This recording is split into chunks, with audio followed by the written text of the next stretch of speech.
Vamos então, nesse momento, fechar os nossos olhos, elevar os nossos pensamentos a Deus, soberanamente justo e bom, que tanto tem nos dado, que tanto tem feito para todos nós, todos os dias, em todos os momentos. Pedimos, Pai, que nos abençoe, que nos proteja, que nos dê uma boa noite de estudo, que possamos estar em conexão com o plano espiritual. Abençoe a todos os irmãos e irmãs que estão aqui conosco, assim também como todos os demais que não puderam comparecer. Que a tua paz e a tua luz esteja sempre conosco, hoje, amanhã e para todo sempre. Que assim seja, Senhor, graças a Deus. Bom, então boa noite a todos. Eu sou a Adriana, vou me apresentar aqui para vocês. Eu sou a mãe do Benício, a esposa do Márcio.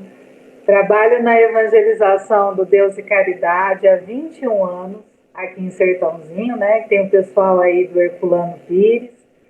Trabalho também em grupos mediúnicos. E quando tínhamos os estudos presenciais das segundas-feiras, eu também ajudava o pessoal aí, participava como trabalhadora no GEPAL, uma casa tão amiga que eu tenho amigos tão queridos também. Então, eu agradeço ao Rodrigo o convite, né, de estar participando hoje, que estou sempre no grupinho aí com vocês, e hoje eu vou estar aqui fazendo a reflexão da lição de hoje. Eu vou projetando aqui, essa é a primeira vez que eu estou usando essa tecnologia, então se eu errar alguma coisa aí, eu peço perdão e a ajuda dos universitários, tá bom? Então vamos lá. A lição de hoje é a lição de número 26, Padecer. O livro é Caminho, Verdade e Vida, ditado pelo Espírito Emmanuel, numa psicografia do Chico Xavier. Nada temas das coisas que há de padecer. É uma fala tirada do Apocalipse 2:10. Então, aqui na minha reflexão, o nome da lição é Padecer. Então, acredito que precisa ficar claro por que o Emmanuel nos dá esse título, por que ele nos coloca padecer. Então, vamos entender um pouquinho. Buscando lá no dicionário, padecer é sofrer de dores físicas ou morais. Alguém aqui passa por isso? Alguém sente dores físicas ou morais? E mais alguém aí? Padecer, ter dificuldades ou estar infeliz. Será que em algum momento da nossa vida a gente passa por dificuldades ou acaba se sentindo um pouco infeliz?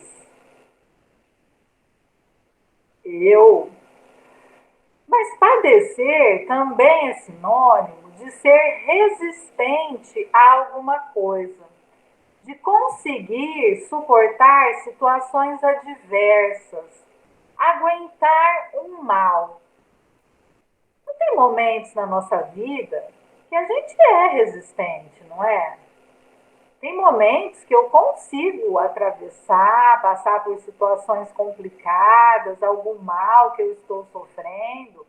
A gente passa por essas nuances. E padecer também significa tolerar.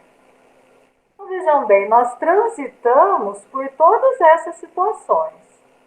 Então, a lição que se intitula Padecer, ela vai nos trazer a reflexão sobre tudo isso que vivenciamos, que sentimos, que temos dificuldade e que também temos recursos para resistir, para vencer, para dar conta, certo?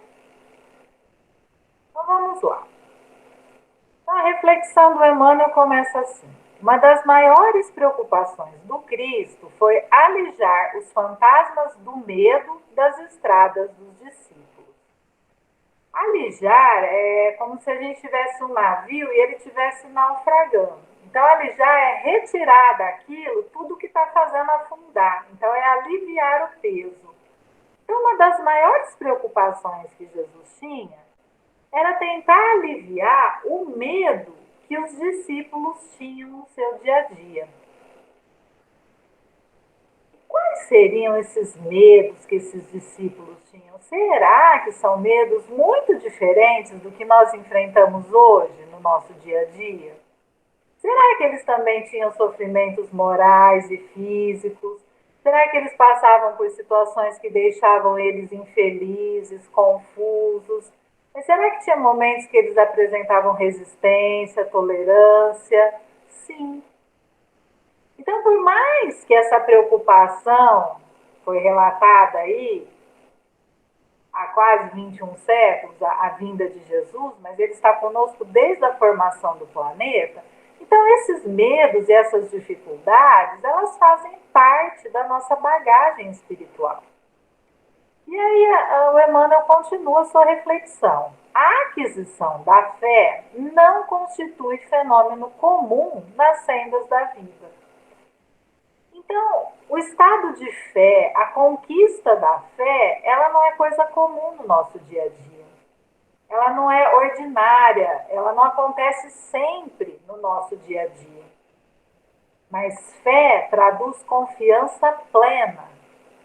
Afinal, o que significará padecer?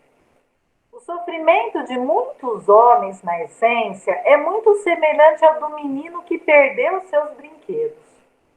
Numerosas criaturas sentem-se eminentemente sofredoras por não lhe ser possível a prática do mal. Revoltam-se outras porque Deus não lhes atendeu aos caprichos perniciosos. Tá tudo bem aí com a transmissão? Ok? Então vamos entender um pouquinho as palavras-chave desse texto. E a principal chama-se fé. E o conceito de fé, ele é particular, ele é muito íntimo para cada um de nós. Então, para entender um pouquinho, eu vou usar uma imagem. Vamos lá, gente, o que vocês estão vendo aqui? Quem pode me ajudar? O que é isso aí?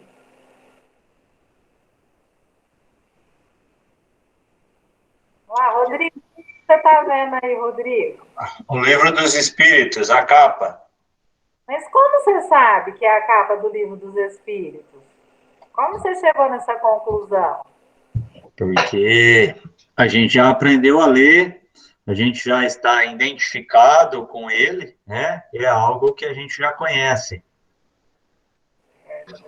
E alguém saberia me dizer o que é o conceito para eu chamar isso de livro?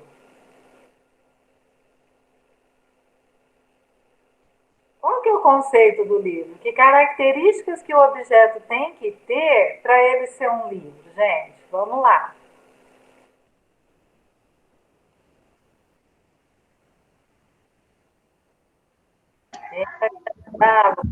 Eu não sei essa não, viu? O livro, o que ele tem? Não tem um conteúdo? Tem. O livro tem um autor? Tem. O livro tem uma editora que o publicou? Sim. O livro tem capítulos? Sim. O livro tem uma capa? Sim. Tudo isso não nos faz acreditar que é um livro? Então, eu vou comparar isso com a fé. Se eu olho esse livro, que nem o Rodrigo falou, eu conheço esse livro, eu já abri esse conteúdo, eu conheço o que se trata o Livro dos Espíritos. Rodrigo, você afirmou isso com toda certeza? Sim. Então, a fé é isso. É eu afirmar algo com toda a certeza, com toda a força da minha crença. Alguém aqui conseguiria falar que esse livro não é um livro, é um telefone? Não. Porque o telefone tem outro conceito e outra utilidade. Então, a fé, ela é particular, é uma certeza íntima construída em cada um de nós. Mas vamos ver um pouquinho o que o Kardec fala disso. Fé inabalável é somente aquela que poderá encarar a razão face a face em todas as épocas da humanidade. Então, todo o conteúdo trazido lá no dia 18 de abril de 1857, quando o codificador, até então o professor Rivaio, adota o seu pseudônimo de Allan Kardec, ele traz todo um conteúdo doutrinário. E esse conteúdo, trazido pelo Espírito de Verdade, coordenado pelo próprio Cristo, ele traz a fé e a crença. Então, qualquer época, qualquer ano, a partir da vinda desse conhecimento em 1857, ele vai ser inabalável. Não é como lá antigamente achavam que a Terra era quadrada, não girava em torno do Sol, e mataram Galileu Galilei, e as verdades vão aparecendo. Aqui é uma verdade concreta, então ela não se abala. A qualquer momento eu vou saber que isso é o caminho, esse é o caminho. É a mesma coisa o conceito de um livro. Ele pode mudar o jeito de ler, a gente tem a tecnologia, a gente tem toda essa ciência em torno disso, mas ele vai ser sempre um livro que traz um conteúdo, que traz um conhecimento, escrito por alguém. Mas lá no Evangelho, aqui essa fala da fé inabalável, ela vem logo que a gente abre o Evangelho, né? Eu diria até que ela seria o prefácio do Evangelho segundo o Espiritismo, porque a doutrina espírita vai girar em torno dessa fé inabalável. A fé é o remédio certo para o sofrimento. Ela sempre mostra os horizontes do infinito, diante dos quais se apagam os poucos dias sombrios do presente.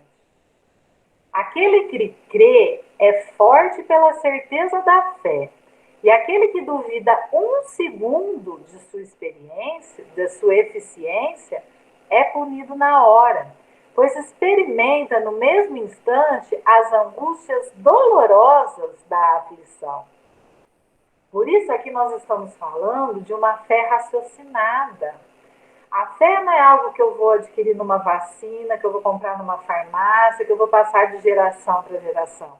A fé é essa construção, é essa certeza, porque quando eu estiver passando pelo momento difícil, quando eu estiver padecendo sob essas situações, o Cristo está falando que o remédio é que eu busque a fé.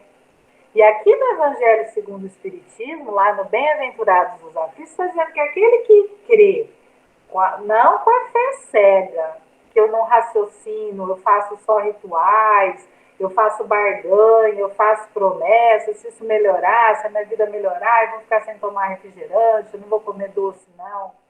Estamos falando daquela fé que eu abdico de mim mesmo, que eu luto contra as minhas sombras porque eu acredito que isso vai valer a pena. E quando eu estiver padecendo uma situação complicada, difícil de sair, se eu titubear, se eu vacilar, aí eu vou entrar numa aflição ainda maior. Então, o remédio para esses momentos de dor, dificuldade, sofrimento e aflições é nós acreditarmos nessa força maior. É eu saber me conectar com o Criador. É eu saber me ligar ao Cristo. Mas a gente também precisa refletir um pouquinho de onde que vem essas aflições e por que eu passo por certos padecimentos na minha existência. Que é o que a doutrina espírita também nos esclarece. Então, olha aqui a figura. Nós somos o Espírito, uma chama eterna.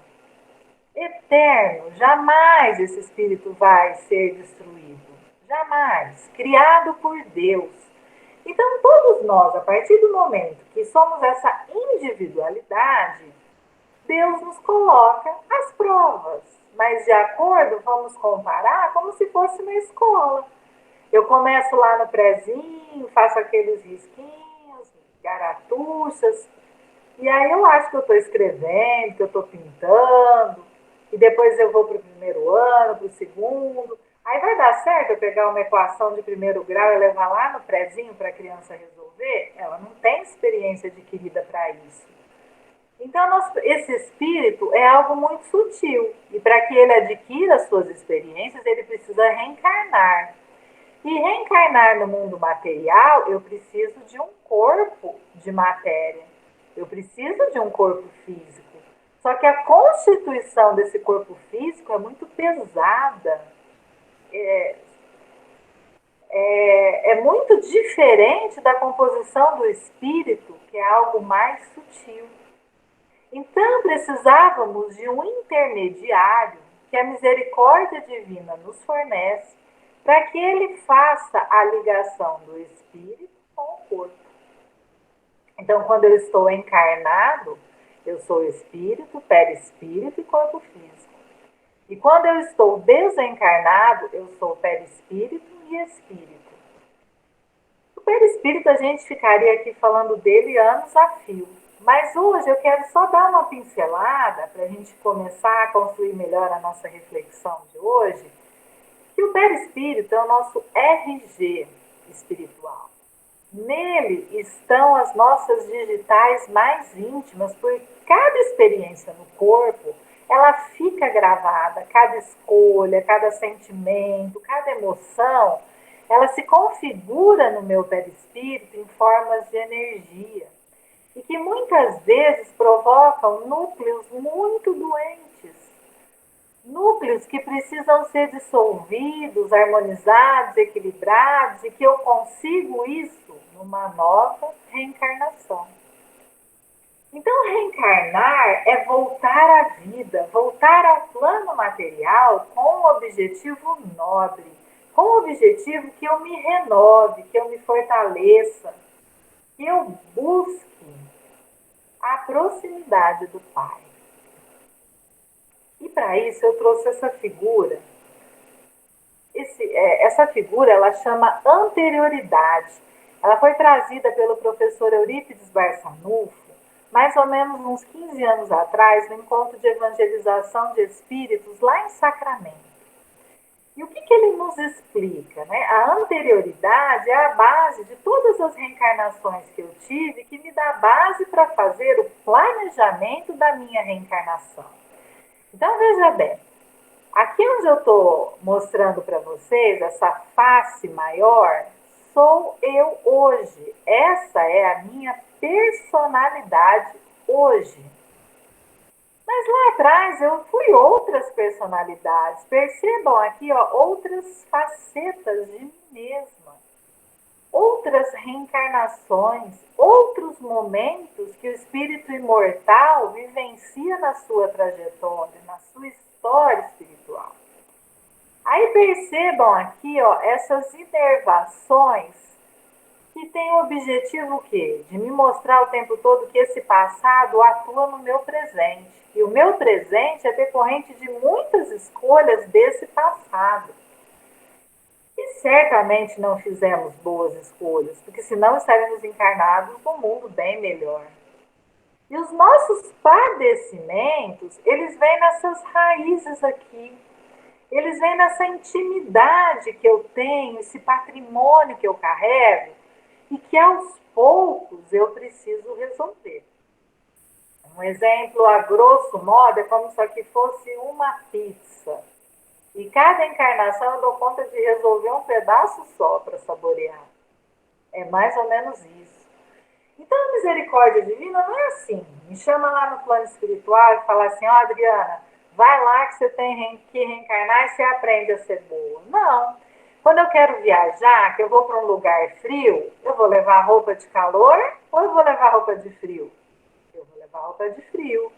Eu tenho que avaliar se eu tenho recursos financeiros, se eu vou me adaptar, aonde eu vou ficar, aonde eu vou me hospedar, qual é o objetivo dessa viagem, não é assim que a gente planeja? E a nossa reencarnação também é assim. E aí eu tenho a questão da ambientação.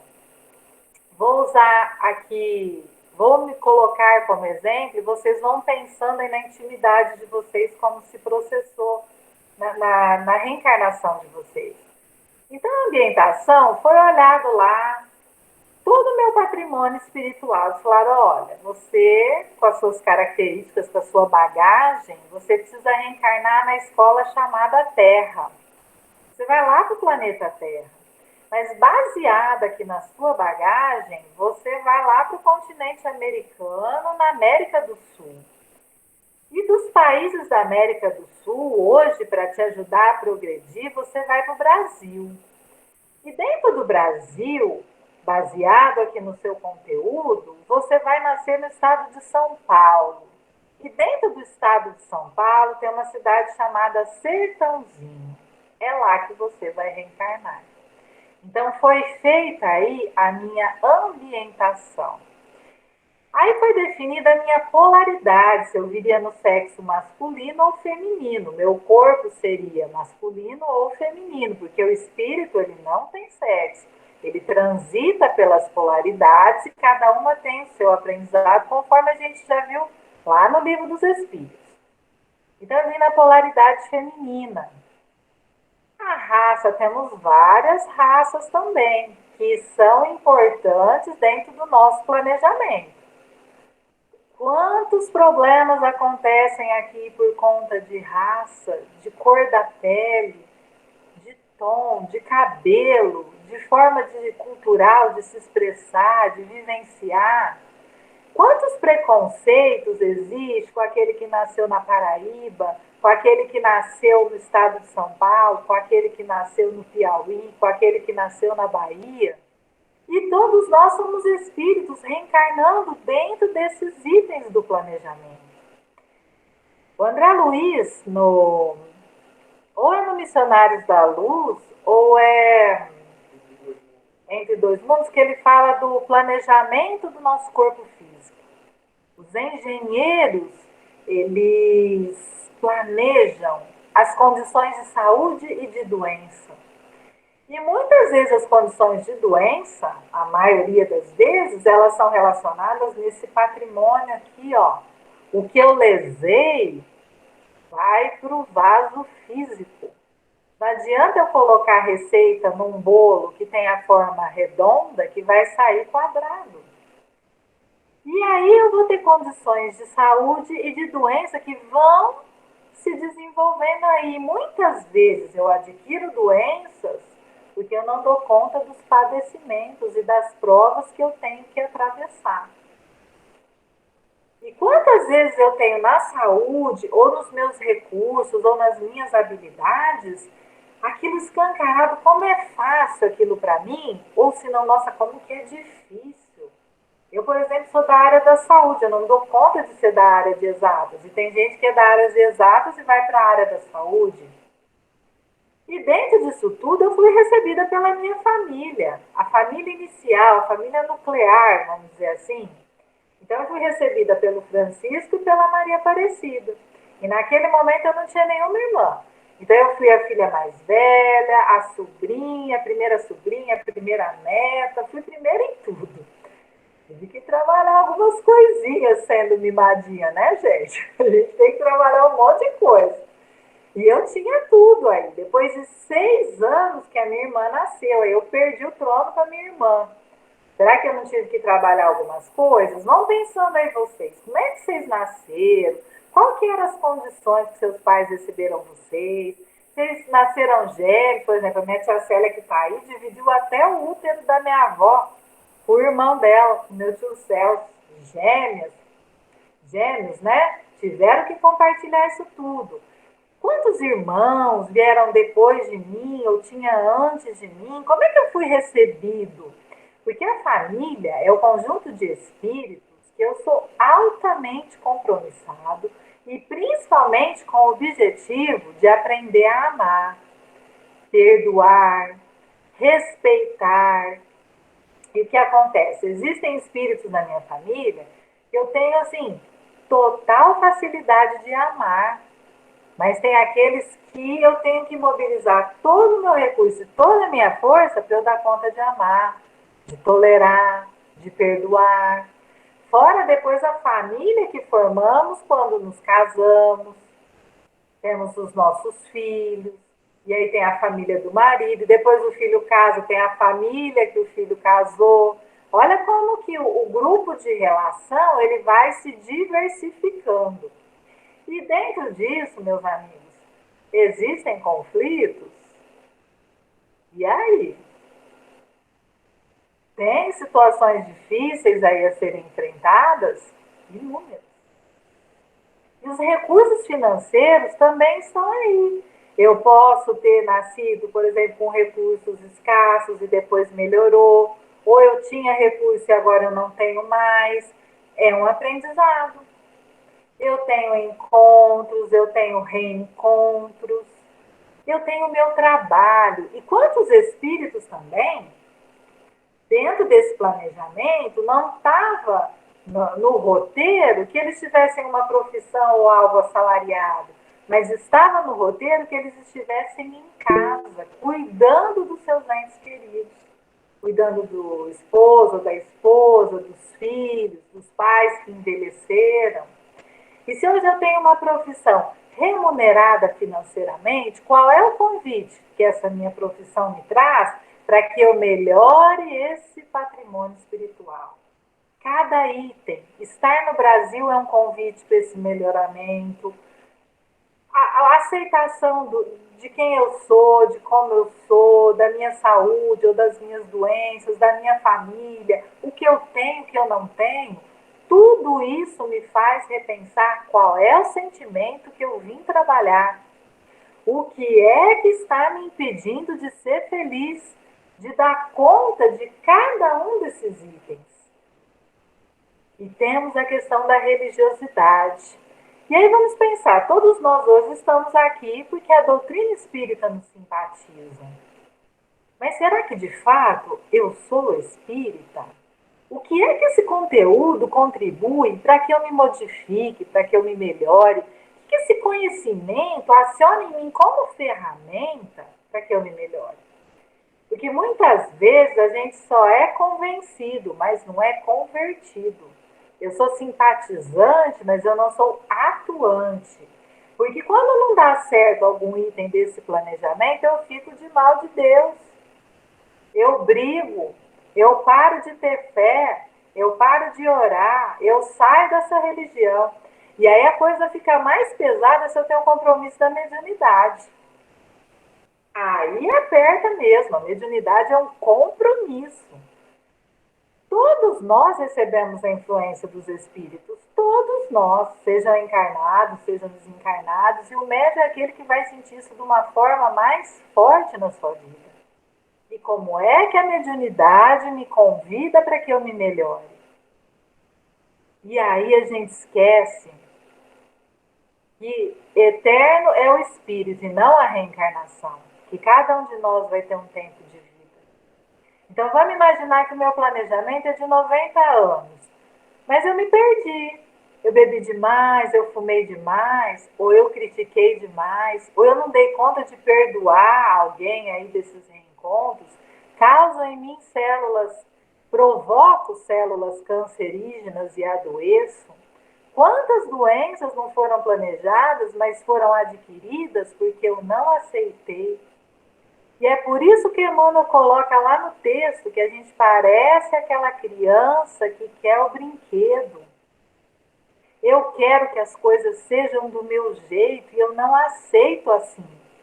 Foi isso que o Emmanuel quis dizer. Eu preciso olhar para esse planejamento, eu preciso olhar para esse patrimônio espiritual e ter a coragem de me assumir.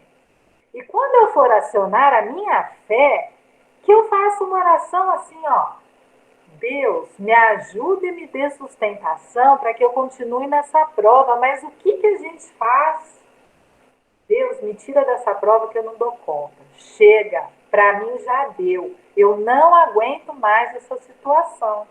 E o que a gente teria que fazer? Ao contrário, obrigada por estar sendo provado. Obrigada, Senhor, por passar esse momento difícil, que é onde eu quero me melhorar. Que é onde eu quero vencer. Mas para isso, eu tenho um tempo. E a morte é a única certeza que a gente tem na nossa reencarnação. E se acontecesse agora, qual é a minha bagagem espiritual? Daqui a morrer é igual dormir, não é assim quando a Luiz fala? Como é que eu vou retornar para a parte espiritual? Qual vai ser meu patrimônio nesse momento? Qual a minha relação com Deus, com Jesus, com a amiga espiritual? Tudo bem até aqui? E aí ele continua. A fim de prestar a devida cooperação ao Evangelho, é justo nos incorporemos à caravana fiel que se pôs a caminho do encontro com Jesus, compreendendo que o amigo leal é o que não procura contender, brigar, disputar, está sempre disposto à execução das boas tarefas. Participar do estudo de serviço evangélico é partilhar das decisões do Mestre, cumprindo os desígnios divinos do Pai que está nos céus. Então, vejam bem, para que eu transite, para que eu consiga ter essas provas dentro do planejamento reencarnatório, o que a providência divina me mandou como modelo? Vamos lá no Livro dos Espíritos, na questão 625. Qual é o tipo mais perfeito que Deus ofereceu ao homem para lhe servir de guia e de modelo? Resposta: vede Jesus. E Jesus, quando esteve aqui com a gente, ele não ficava com essas contendas. Em nenhum momento do Evangelho, dos Atos dos Apóstolos, ou qualquer bibliografia, vai falar assim que Jesus obrigou a pessoa a ter fé, que Jesus entrou em discussões, que ele era o dono da verdade, todo mundo estava errado. Em nenhum momento ele quis impor isso. Mas e a gente? Será que eu não quero impor a minha crença para o outro? Será que eu não dou conta dos meus relacionamentos porque eu me acho certo e o outro é errado, que eu sou o dono da verdade? E aí a gente ouve aquela frase: imagina se eu não fosse espírita, hein? E aí?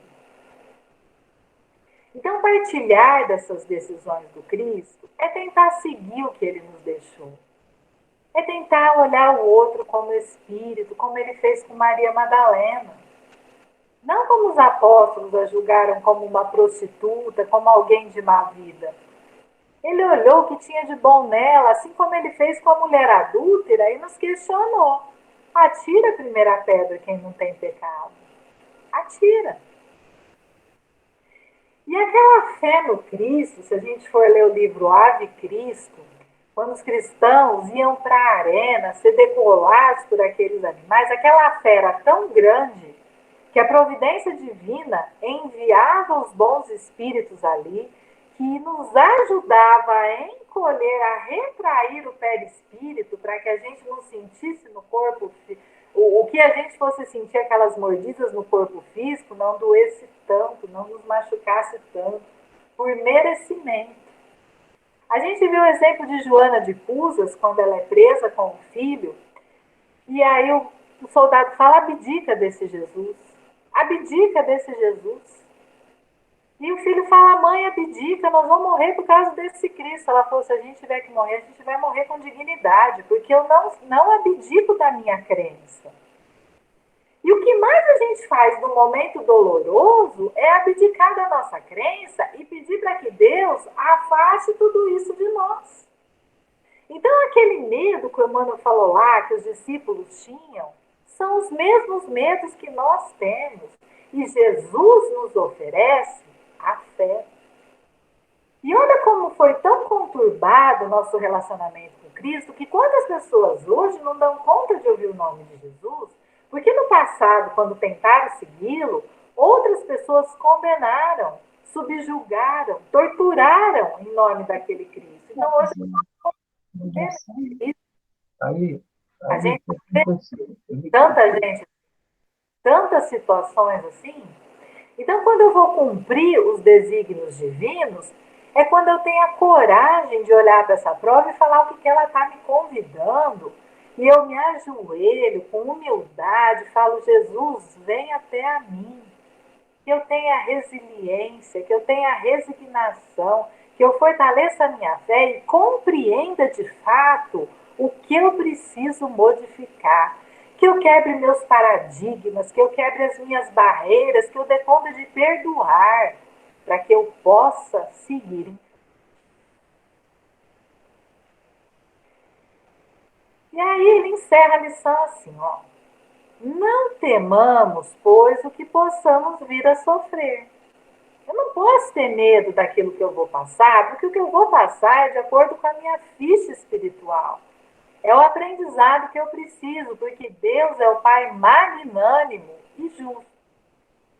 Um pai não distribui padecimentos, ele dá corrigendas, e toda corrigenda aperfeiçoa. E para entender um pouquinho esses desígnios da providência divina, eu pensei na política do SUS, do Sistema Único de Saúde. Ele tem princípios que norteiam a atuação de todos que fazem parte do processo do SUS. E um deles é a equidade. Então, eu trouxe esse princípio aqui só para a gente perceber esse paralelo com a justiça divina.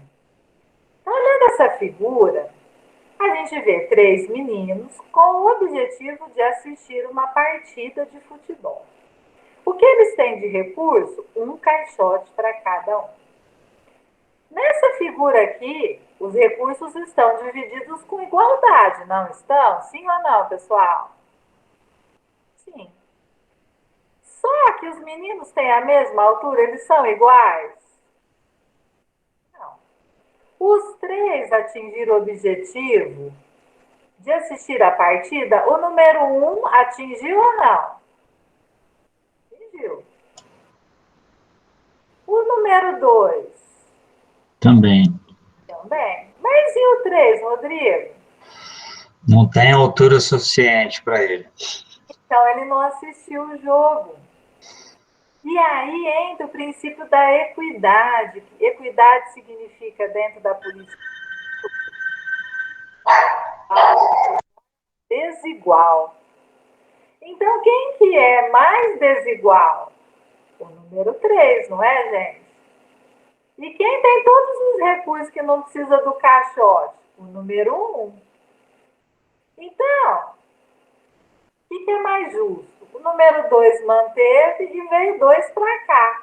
Aqui, nessa figura, atingiu o objetivo, gente? Os 3 estão assistindo a partida de futebol?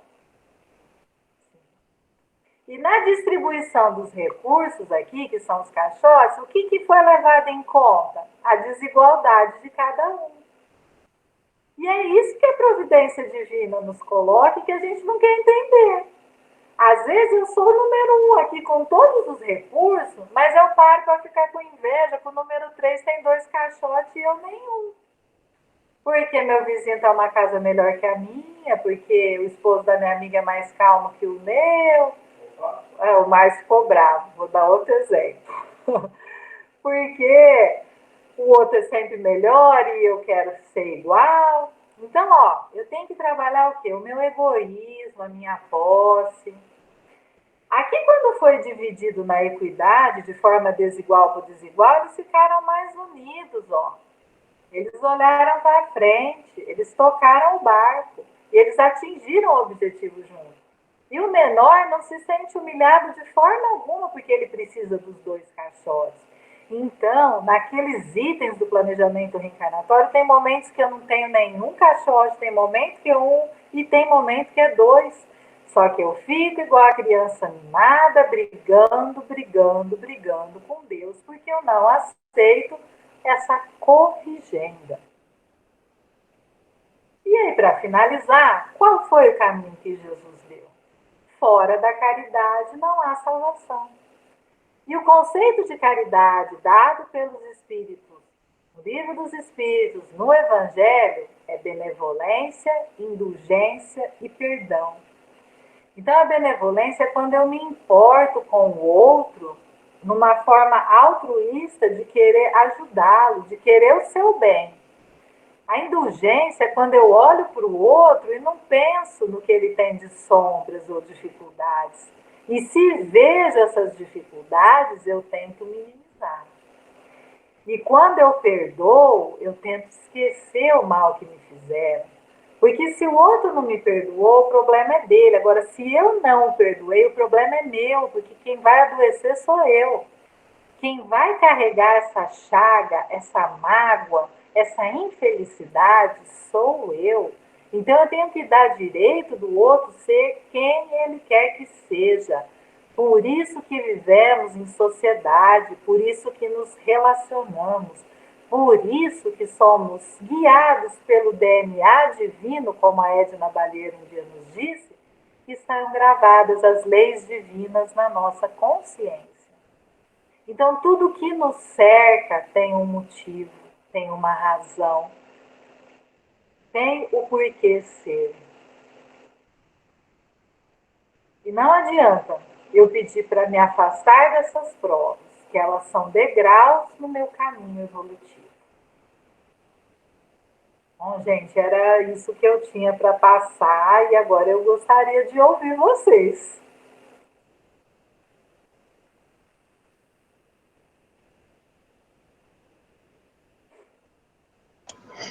Um de cada vez, hein? Oi? Falei para ser um de cada vez, senão vai gerar muito tumulto. Ai, meu Deus, será que ninguém entendeu nada, tá tudo quietinho, ou o povo tá refletindo? Não, Adriana, foram perfeitas as suas colocações. Principalmente esse último exemplo, né, que você trouxe, ele realmente ele equilibra, né? Ele equilibra tudo, ele mostra para a gente o que realmente precisa ser feito, né? É que às vezes na maioria das vezes, a gente passa desapercebido, né, por essas situações, e eu sempre costumo dizer, né, quando a gente estiver reclamando demais, isso eu uso para mim, né, às vezes eu estou reclamando, estou chateado com alguma coisa, e eu converso comigo mesmo e falo, olha, você não tem motivo nenhum para estar reclamando disso que você está reclamando, né, olha para o lado aí que tem coisas piores, né, então é a reflexão, realmente, da gente estar sempre olhando para o lado, né? E não olhando para o próprio umbigo.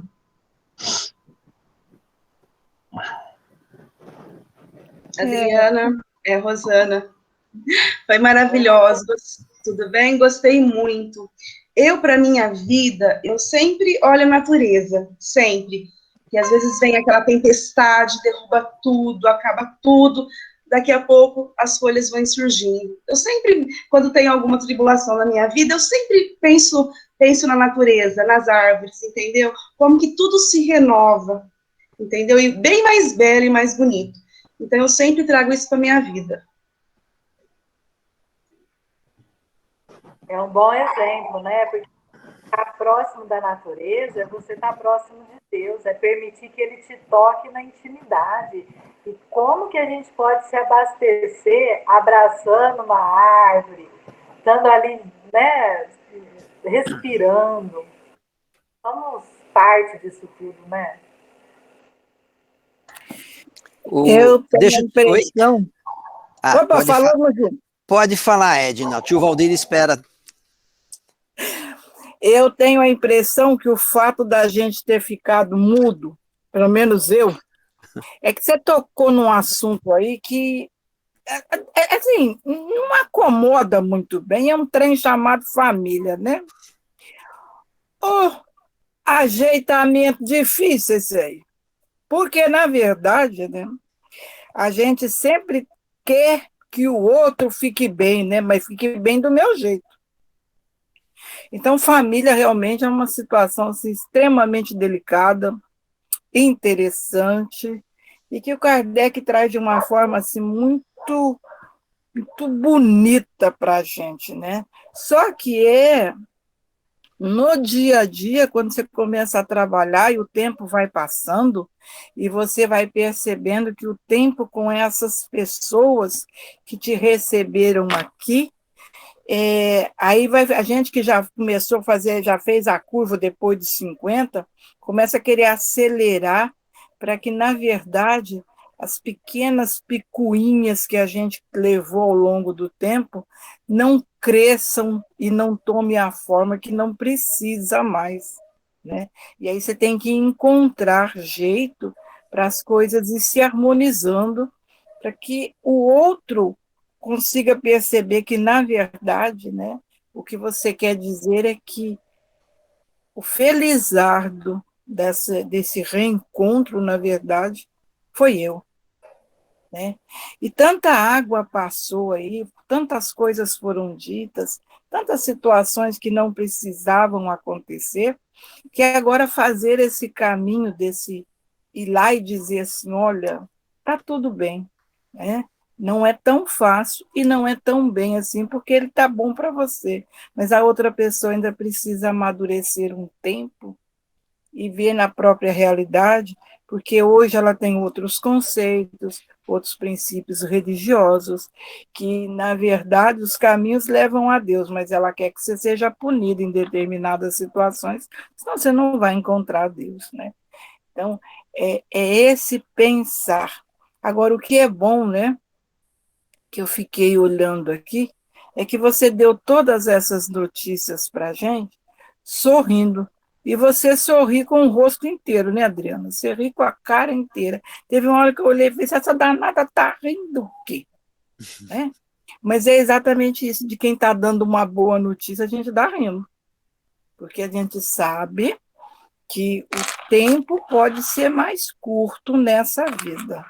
Mas eu vou ter sempre o tempo que eu precisar para renovar essas situações. Então, a notícia, esse tipo de notícia, a gente dá sorrindo mesmo. Então, foi muito bom ouvir você, e nas suas apresentações você só esqueceu de dizer duas coisas: irmã da Edna e avó do Benício. Um beijo enorme para você, valeu. Detalhe, minha querida. E Edna, foi bem isso mesmo. O problema não está no outro, está em mim. E a hora que eu descobri isso, eu dou conta de me relacionar com quem quer que seja. E a gente dá essa risadinha porque a gente passa por tudo isso, né? A gente passa por tudo isso, e eu esqueci de falar que a gente tem como força também os amigos. Essa sala de estudo, quanto que às vezes a gente entra baixo astral, não tá legal, vê o sorriso da Edna, os comentários do pessoal do Herculano Pires. Eu também quero conhecer o Herculano Pires, mas eu quero encarnada. A Edna disse que quer ir lá desencarnada. Eu quero ir encarnada, tá? E depois, quando encarnada, eu também vou. Para aprender o caminho. Obrigada, Edna, pelo carinho. Ô, Adriana. Oi, Adriana. Bom, muito obrigado pelas suas palavras. Assim, eu penso assim, a gente fica em silêncio depois que vocês fazem as palestras, né? Porque a gente está ainda digerindo aquilo que foi direcionado ao nosso coração, assim, de uma maneira muito direta, né? A Edna quer conhecer o Herculano Pires depois de desencarnada, não vai não, que a gente tem medo de espírito lá, né, Edna? Tá? Coincidentemente, um pouquinho antes de eu vir aqui para a palestra, um amigo me mandou pelo Zap, eu tenho uma rixa com ele muito grande, porque ele bate foto das orquídeas, das flores do quintal da casa dele e manda para mim. Aí eu já respondo, mando outra para ele. Nós ficamos brigando, trocando foto de flor, né? Então, e ele me chama de velhinho. Então, quando foi agora, antes de eu vir aqui para a palestra, ele falou, olha aí, velhinho, você tem uma dessa no seu quintal? E me mandou uma rosa maravilhosa. Eu elogiei a rosa, e eu não tenho rosa, eu só tenho orquídea e outras flores aqui, mas rosa eu não tenho. E daí eu disse assim para ele, essa rosa com certeza tem um perfume muito gostoso, com propriedades de cura. Aí ele me respondeu, e realmente, às vezes levanto muito cedo, cansado para ir trabalhar, com dores, eu dou uma aspirada nessa rosa e eu me sinto bem, ela tem poderes de cura, né? Aí alguém falou da natureza, eu olho a natureza, eu vejo a natureza. Nós ainda não temos nem ideia da bondade de Deus, o que Deus faz por nós sem nós percebermos através da natureza, né? Eu digo para vocês, toda manhã, 4 e pouco da manhã, tem um sabiá que canta bem na árvore, na frente do quintal da minha casa, mas ele grita para me acordar. Hoje ele me chamou 4h20, ele foi um pouco mais condescendente, né? Então a gente tem que começar a pensar, quando você disse da família, nós estamos passando um momento crítico, com entes queridos doentes, com entes queridos e amigos desencarnando, não é tempo para ficar com picuinhas, com briga, com rixa, com desentendimentos, né? A gente tem que entender que a vida física passa muito depressa e depois os reflexos daquilo que nós esquecemos de fazer ou deixamos de fazer na vida física vai ser lembrado na vida espiritual pela nossa consciência. Você ficou lá 60, 70, 80 anos, mas olha aí sua conta bancária aí espiritual, que você está com débitos aí ainda muito grandes. Isso tudo é muito bom de ouvir, de meditar sobre isso, para ajudar a nós tomarmos uma forte decisão de nos melhorarmos, de ir em frente, mesmo sabendo de que nós vamos padecer, porque se melhorar, mudar, é doído, é duro para a gente, né? E muito obrigado pelas suas palavras, eu fiquei muito feliz em ouvir você. Obrigada, Valdir. O seu Severino quer falar alguma coisa. Eu só vou complementar aqui do Valdir, que a pandemia até nos convidou a forma de despedir dos mortos, porque em alguns casos nem velório tem, não é? E olha só quanta coisa que ela nos convida a rever. Quem que gostaria de falar, Regina? Fala, Bill. Liga o som. Deixa eu ligar o som. Pronto, liguei. Segundo aqui o livro de Manuel Filomeno de Miranda, né? Ele fala que a reencarnação é o maior investimento da vida ao espírito em processo evolutivo. E mais para frente ele fala que a conjuntura carnal constitui valiosa aprendizagem para a fixação dos recursos mais elevados do bem e do progresso na escala inevitável da evolução, né? Só para esclarecer um pouco, né? E fortificar mais um pouco o que foi dito na palestra, né? Estamos aí sempre aprendendo um pouquinho mais e isso nos eleva, né? Para, como diz o Emmanuel, né? Para as culminâncias da luz. Estamos todos a caminho, embora aqui um pouco devagar, né? Muito obrigado, é só isso. Obrigada pela contribuição, uma ótima reflexão. Eu gostei muito da tua palestra. Você fala que é da área da saúde, eu acho que você é uma ótima professora, porque você é ótima para falar, gostei muito, foi um prazer te conhecer pelo vídeo, pretendo te conhecer pessoalmente. Boa noite a todos.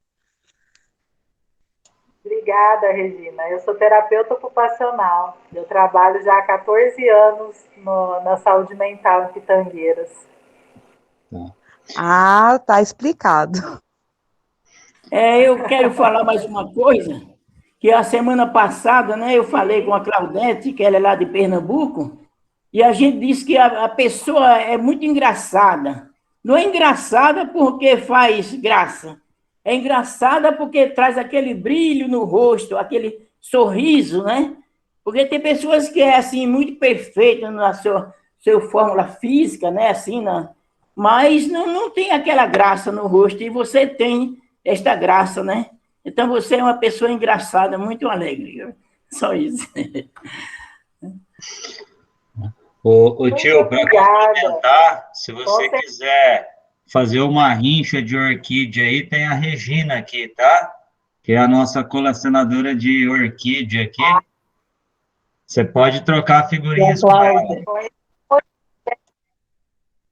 Conheço muito bem a dona Regina Reis. Um beijo para ela. Desafio aceito, hein? Marcelo, quer falar alguma coisa?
Opa, posso falar um pouquinho? Realmente é isso. Adriana, vi atentamente a sua palestra. O que o resumo dá é que nós não podemos transformar a nossa vida num vale de lágrimas, mas aceitar toda a nossa missão, a palavra que o Marcelo acabou de dizer, passar por essas provações e pedir aos nossos espíritos protetores que nos dê força para superar, aceitar essa missão, aceitar as provas e força para vencer essas etapas difíceis da vida. Esse foi o resumo. Então a gente não deve transformar a vida num vale de lágrimas, mas transformar ela numa coisa boa. Aí o aprendizado que a gente está tendo. Eu estou olhando todos vocês aqui nas fotografias, nas imagens, e hoje eu estava me refletindo o seguinte: quantas pessoas estão tentando respirar nesse instante em hospital, com o problema da Covid, tentando respirar. Outros com deficiência física. Hoje eu procurei uma pessoa do meu relacionamento, ele estava fazendo hemodiálise. Então ele faz hemodiálise 3 vezes por semana. E eu perguntei, você faz aqui de 2 horas? Ele falou assim, é um dia inteiro numa máquina. E nós estamos livres, desimpedidos. Que coisa linda essa, a gente saber, né? Nós, os filhos, as pessoas mais próximas, também estão nessa condição. Isso é uma bênção, e que poucos de nós sabem valorizar isto com o tempo. Eu não quero ser pedante, mas eu vou repetir para vocês uma coisinha muito pessoal. Há 5 anos atrás, eu fui diagnosticado com câncer de bexiga. E era um diagnóstico que me levava para uma situação assim de final de filme. Eu me apeguei muito no espiritismo. Muito. Por quê? Eu disse, se eu tiver que passar por isso, se chegou o meu momento, que eu leve como aprendizado para a próxima encarnação. Então, eu saí, bom, a partir dali, então, fiz muita reflexão e tive que fazer uma mudança radical na minha vida. A forma como eu vejo a vida, como eu vejo as amizades, como eu vejo a família, como eu vejo o meu futuro, e assim vai. Porque senão não teria valido a pena. É isso aí. Obrigada, seu Arraes. Tudo é um grande aprendizado, né? E as doenças são pausas para reflexão, para eu me entender nesse mundo, nesse contexto que eu estou, e observar que é necessário para a nossa evolução, né? Muito obrigada por partilhar conosco.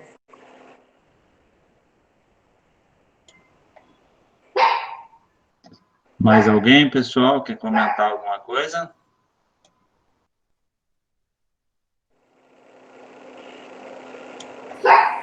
Breno, acho que podemos encerrar. Se ninguém tem mais nada a comentar, podemos encerrar, que a gente agora nós começamos o trabalho de vibrações junto com os amigos aqui do Herculano Pires, logo em seguida.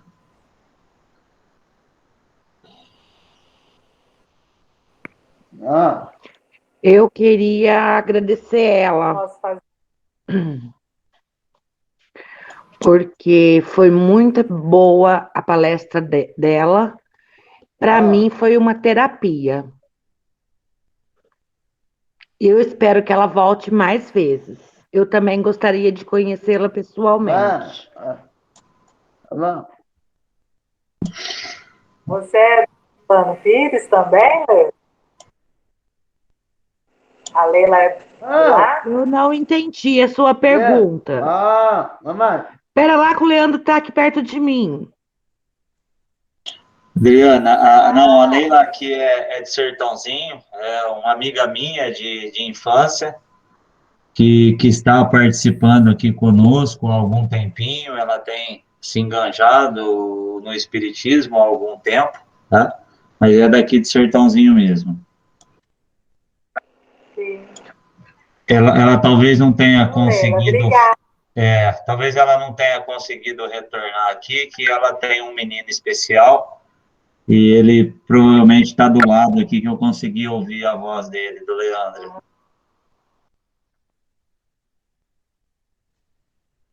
Então, Leila, ó, um beijo. Espero que a gente se conheça. Eu tenho vontade de conhecer todo mundo dessa sala, com certeza. Posso fazer a prece? Ele foi para lá. Eu não consigo falar quando ele está perto de mim, porque ele fica falando junto comigo. Não, eu adorei. Sim, para mim foi um aprendizado muito grande. Tudo que hoje fui sua aluna. Foi muito bom, perfeito a sua explicação, muito maravilhoso, viu? Eu só tenho a agradecer a todos vocês. Rodrigão, deixa eu aproveitar e falar também. Pode falar. Bom, quando a Adriana falou lá aquela questão do planejamento reencarnatório, é que ela foi muito modesta. Extremamente modesta, né? Porque lá no planejamento reencarnatório, os amigos espirituais falaram para ela assim: ó, você vai ter que casar com o Márcio. Vai ser uma prova e uma expiação. Você aceita? Ela falou: não, eu vou lá fazer essa caridade. E graças a Deus, né? Ainda bem, que aí ela está me ajudando a evoluir. É isso aí.